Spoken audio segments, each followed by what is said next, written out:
listening to Nocturne. I'm Vanessa Lowe. Just passing through dusk right now. My plan is when it gets good and dark, and it's clearly nighttime, I'm going to make my way up to the woods, and I'm going to take a forest path down to a little secluded bay beach here in Inverness, near the Point Reyes National Seashore.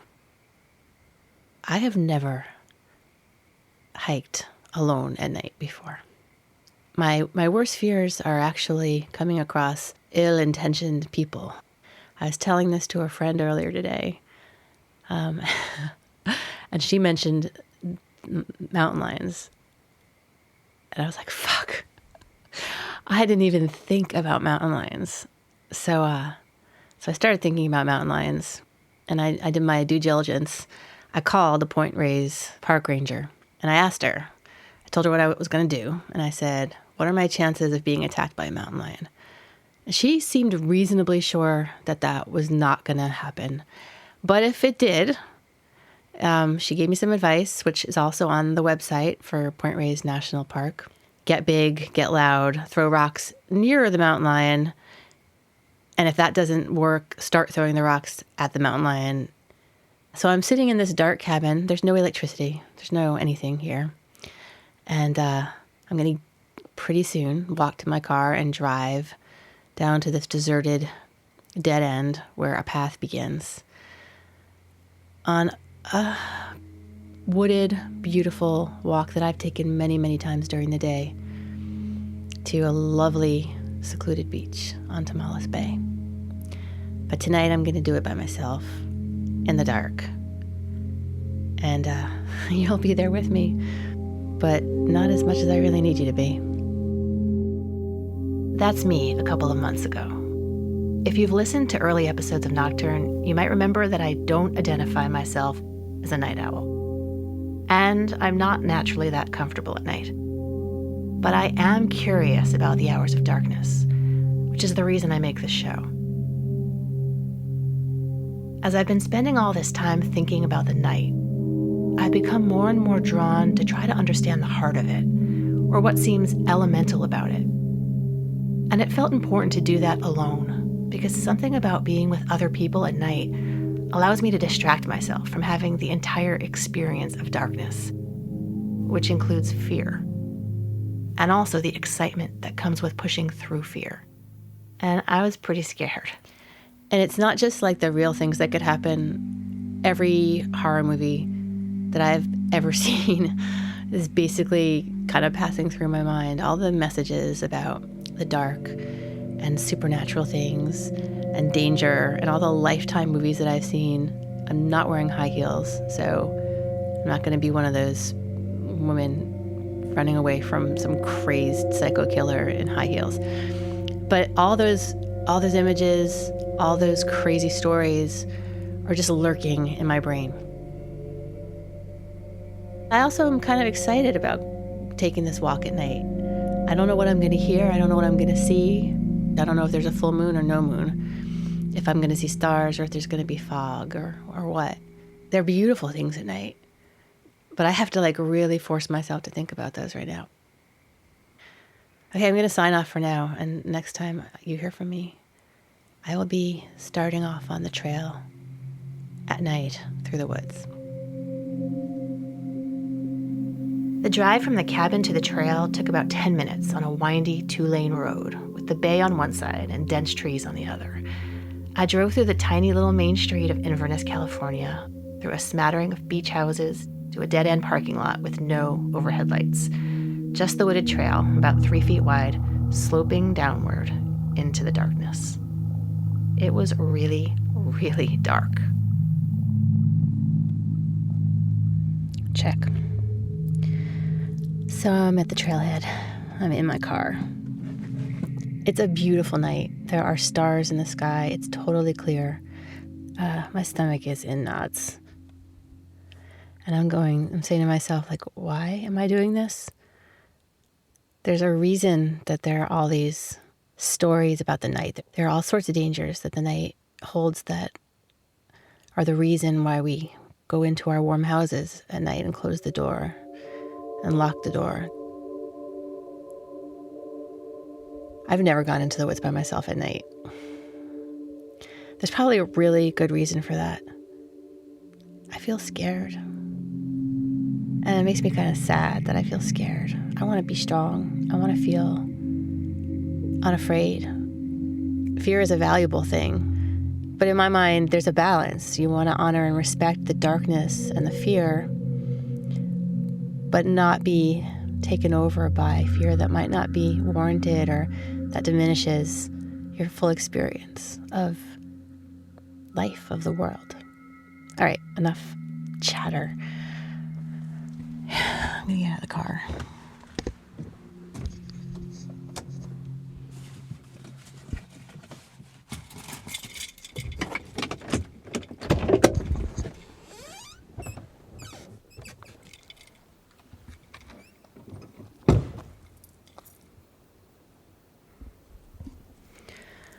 All right, I'm outside. I got my headlamp on. I have it set to dim, but I do have it on. I also have a stick in my hand, just in case. I borrowed my 9-year-old's stick. It's totally quiet. I can see my breath. My mouth is pasty. I'm anxious, but I'm also excited. And I'm walking.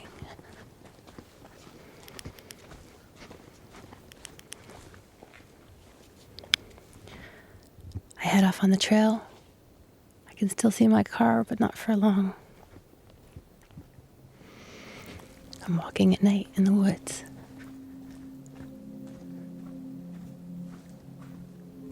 When I listen to this recording now, I vacillate between two completely opposite reactions. Part of me wants to smirk and even tease this woman who's freaking out in the woods. From where I'm sitting right now, I'm thinking, what's so scary? And then the sounds remind me that I felt like I was walking into a dark liquid, and that the deeper into it I went, the more removed I felt from the familiar world around me. The farther I walked, the more alone and vulnerable I felt, and the more alien the place became. The feelings were confusing because mostly I wasn't scared of anything in particular. Scanning around to see what might be around. Although I did wonder if there was something to be scared of. Looking back, it seems less like an exercise in walking through the dark woods alone, and more about walking through fear. Beautiful stars. It's totally quiet. There were no other cars in the parking lot, which I gotta say is a relief.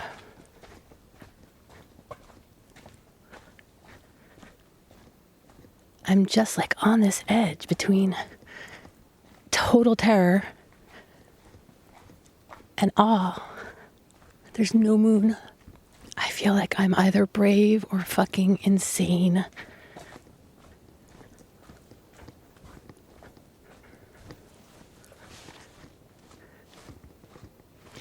I'm walking down this dirt path.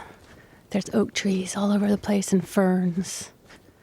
It's a windy path. It's not like a straight shot. It's going to zigzag like 6 or 7 times.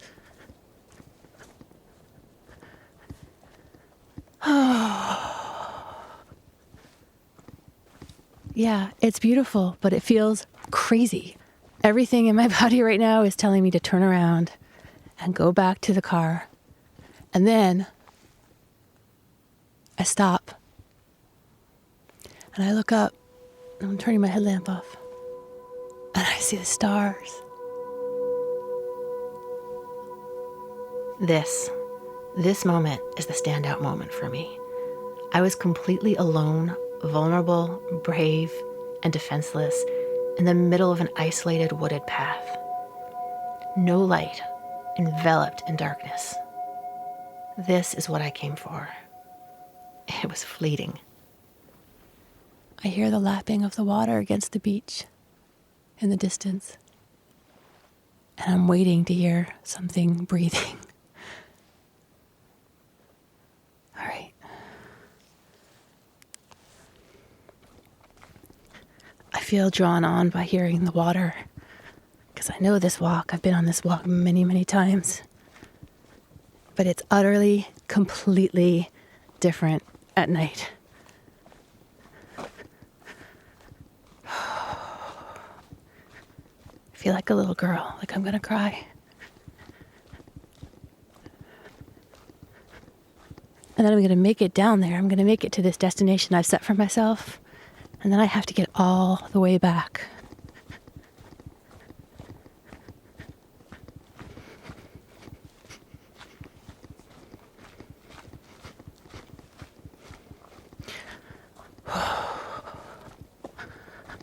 Jeez. I have this total lump in my throat. My heart is beating really fast. I'm trying hard not to be too scared.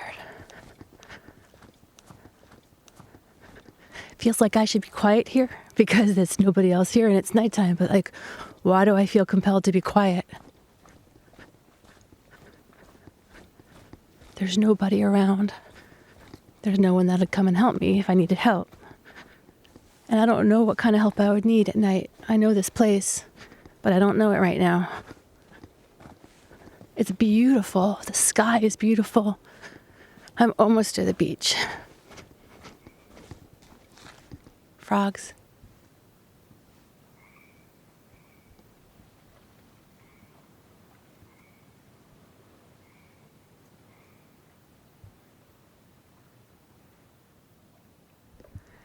All right, I'm seeing the eyes of an animal in the distance.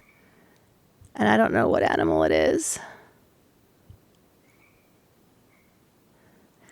And it's in the direction that I'm going. How do I know? How do I know if this is a danger or just some wildlife? How do I know if I'll be okay? I depend so much on this sense of safety of daylight. I feel so vulnerable right now.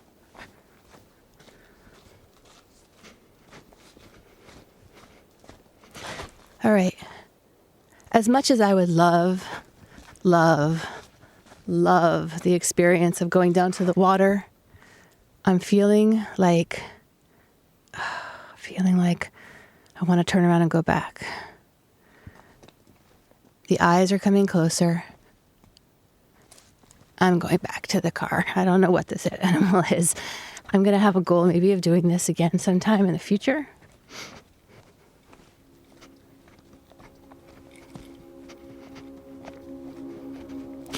I don't know what I saw.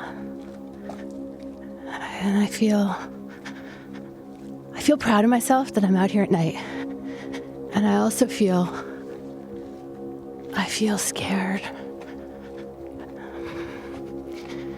I had hoped that what it was going to be like was that I was going to sit down on the beach for 10 minutes and talk about how beautiful it was with my headlamp off, to look at the sky and see the stars as I'm sitting by the bay.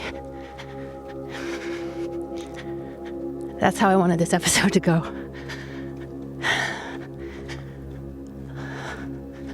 But I'm not going to do that this time. This time, I made it into the woods by myself at night. My heart is pounding. And if I think about it, I know I'm fine. I'm just psyching myself out. I'm letting all my biases and all my fears take over.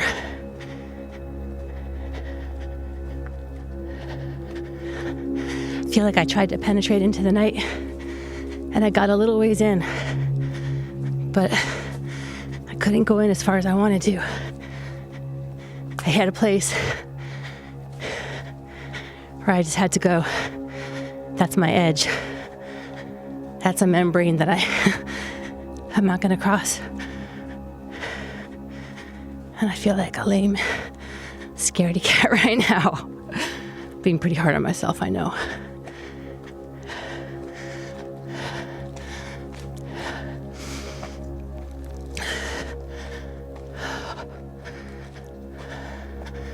All right.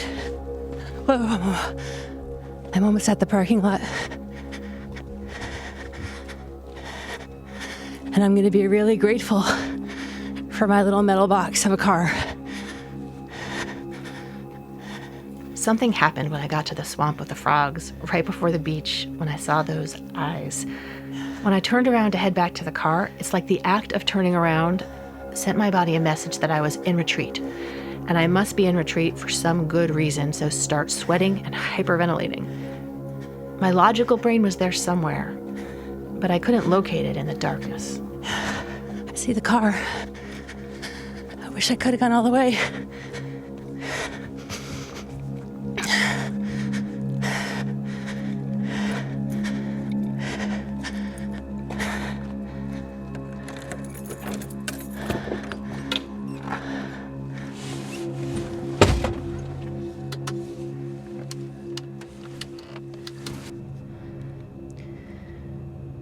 "99% sure what I saw was the eye of a deer. That's most likely what would be down there. The little eye that I saw in the distance coming towards me. I'm a grown woman. I just walked like 10 minutes by myself into the dark woods. I had a destination. I didn't get there. I got somewhere, though. I pushed somewhere into my fear. I can feel it in my body. That was some powerful darkness. There's this real sense of having failed and of having let myself down. My fear got in the way of my being able to sit on the beach by myself at night and look at the stars. But you know what?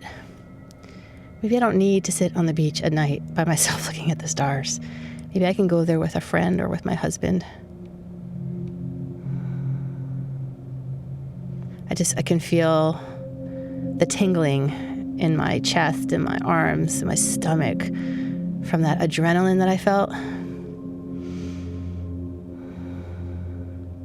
But I don't know how much of that reaction is to something real, primal, useful fear, and how much is just all the stories, all the judgment about the night, and all the unknown about the night.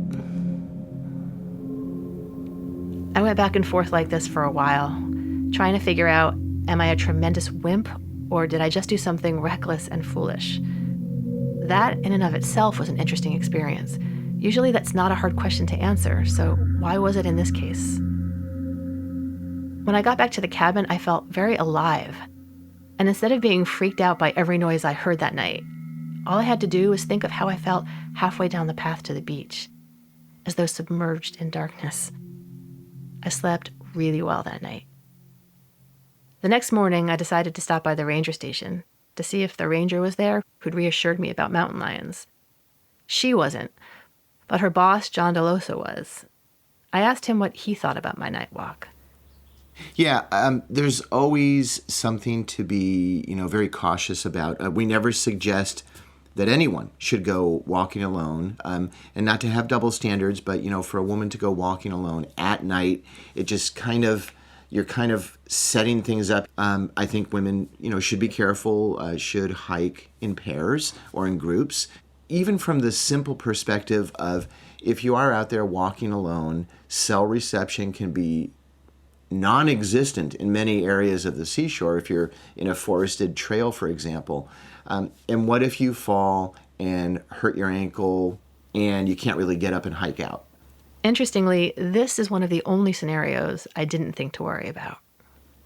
There's so many factors out there that could be, at issue here. And I mean, if you really want to go worst case scenario, is there someone out there or some animal out there that could potentially hurt somebody who's hiking alone? I asked John how many worst case scenarios he could remember, thinking that might help me determine if I had been brave or really stupid.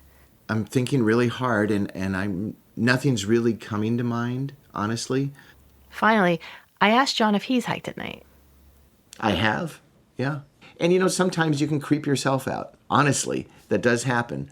I think you just need to be relatively cautious and And again, there's not always a good reason to go out there on your own. I mean, if you need to get some peace of mind, why do you have to do it at nighttime? Why couldn't it be during the day? There's a lot of different issues involved here.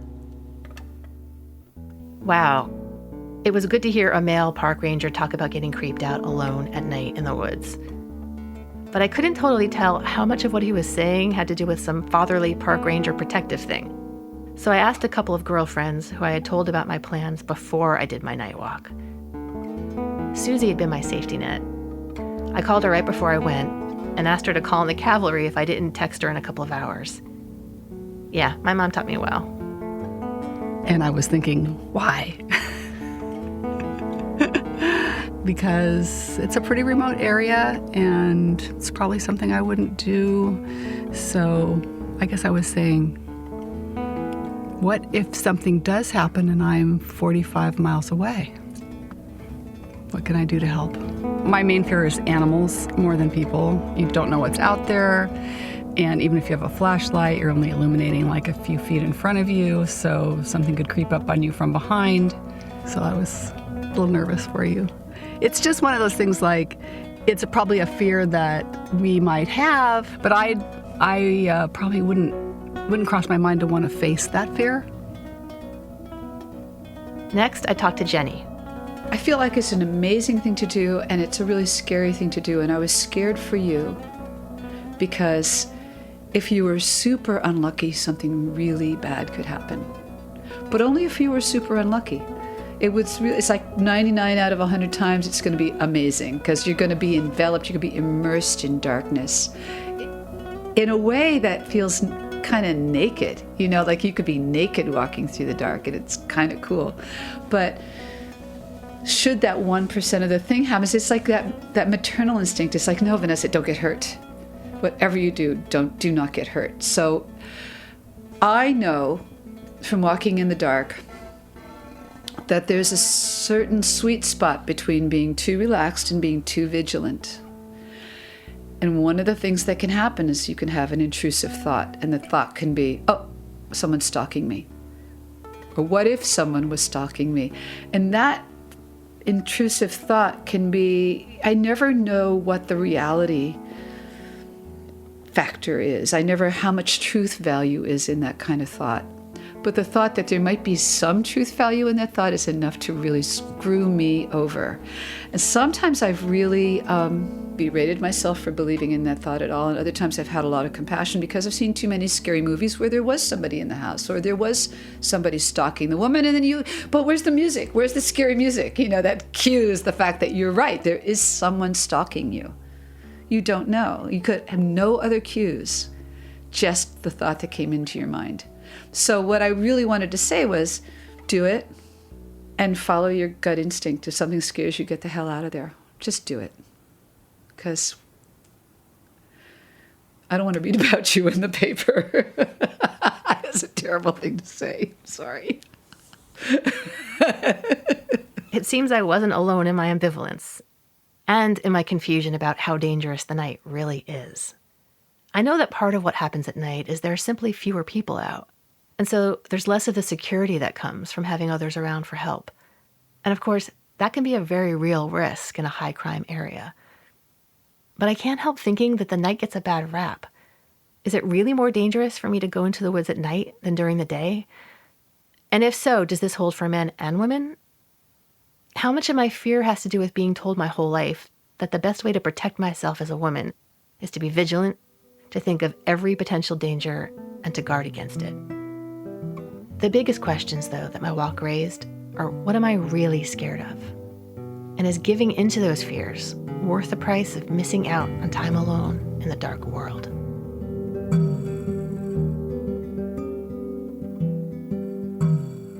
I'm Vanessa Lowe.